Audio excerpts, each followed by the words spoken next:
Une triste nouvelle. Bernard Tapie est mort ce dimanche 3 octobre à l'âge de 78 ans. Il se battait contre plusieurs cancers, situés à l'estomac et l'œsophage.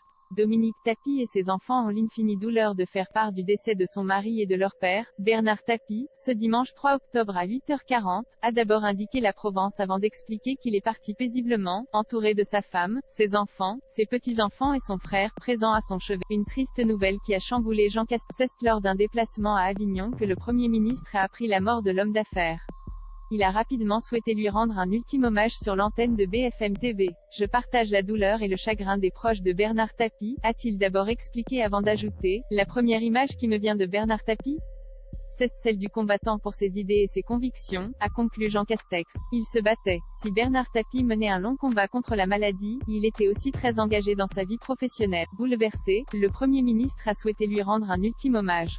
Je rappelle qu'il a toujours été très engagé contre l'extrême droite mais surtout pour des causes, son club, sa ville, l'entreprise aussi, a-t-il d'abord affirmé avant d'affirmer. C'était un homme très engagé, qui a tout donné. Par la suite, c'est très bouleversé que Jean Castex a rappelé, je crois qu'on l'a vu aussi avec son combat contre la maladie. Il a lutté, pire, comme le combattant qu'il a toujours été. Un long combat salué par le Premier ministre, je m'incline à la mémoire de Bernard Tapie, a-t-il conclu face caméra. L'homme d'affaires a marqué les esprits de nombreuses personnalités et générations et il ne sera jamais oublié. Mort de Bernard Tapie, où sera-t-il inhumé? Après plusieurs années d'un long combat, Bernard Tapie a rendu son dernier souffle. Figure emblématique de l'Olympique de Marseille, c'est sans surprise que l'homme d'affaires avait fait part de son souhait d'être inhumé à Marseille, sa ville de cœur, a fait savoir sa famille dans un communiqué publié par la Provence. Aucune information n'a pour l'instant été